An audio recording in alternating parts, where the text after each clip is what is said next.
تم میں سے جس نے اپنے گھر میں امن و شانتی کے ساتھ صبح کی، اور صبح اس حالت میں کی کہ جسمانی اعتبار سے بھی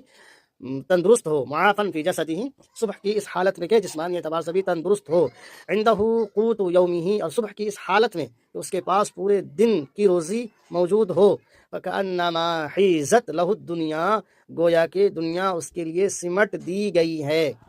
فکأنما حیزت لہ الدنیا، گویا کہ دنیا اس کے لیے سمٹ دی گئی ہے۔ تو اس بات کی علامت ہے کہ قناعت پسند ہو جائیں، تھوڑے پہ اطمینان ہو جائے، اور اللہ تبارک و تعالیٰ کی عبادت میں ہم اور آپ مشغول رہیں۔ مزید اس طرح کے ویڈیو دیکھنے کے لیے آپ یوٹیوب پر او اے ندوی کو سرچ کر لیجئے اور سبسکرائب کر لیجئے۔